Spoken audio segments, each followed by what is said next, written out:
Is there a link to inflammation? Inflammation is the key to many problems with our health, and it is a trigger and cause of lymphedema and many other chronic illnesses.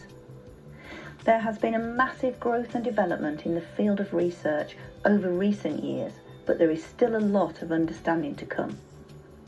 The technical reasons of how and why inflammation occurs is quite complex at a cellular level, so I'll keep it simple and give it a go. Our whole body is made up of trillions of cells, every single part of us. There are many different types of cells and varieties within them, with some of the main ones being endothelial cells, found mainly on the inside of blood vessels, muscle cells, found on the outside of blood vessels and lymphatics, nerve cells, which tell the body what's happening regarding the outside world and keep us safe from harm, and connective tissue cells such as fibroblasts and macrophages, which form the structure of the body and contain collagen and fight infection. There are many other varying different cells that all have different uses. Cells are individual mini factories, all working to do their job. Inside the cell there's a nucleus, which controls and regulates the activity of the cell, and mitochondria, the powerhouse of the cell. The outside of the cell has a cytoskeleton, which maintains the structure of the cell, but also allows for messages to be taken in and outside of the cell.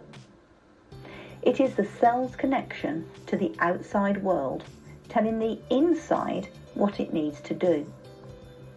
Cells that are usually happy going around doing their daily job of protecting our body, producing energy, making us aware of danger and fighting infection and so on. But when the body is under stress, it can get mixed signals and start to overproduce cells or message it to change them into something else. Often this is what happens with lymphedema. For example, a fibroblast could release more collagen from it. And as you know, collagen, like gelatin, attracts water. So the cell will take in more water, causing swelling.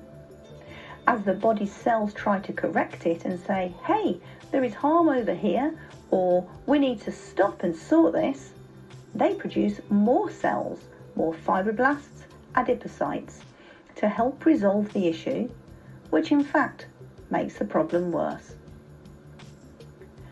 Day by day, the cell signalling continues, and the cells attract more water or change the cells to more fatty tissue is made, or produce more collagen and the tissue builds and gets thicker. Now your lymphedema is worse. It's difficult to stop because you need to change the cell signalling, but this can be achieved with the right constant pressure of compression or by removing the fluid before it attracts more water, such as massage. At a cellular level, compression helps reduce the cell signalling by supporting the message from the tissue to the cytoskeleton of the cells. There's a bit more to it than this, but it gives you an idea. So yes, inflammation plays a major role in the commencement and continuing of lymphedema.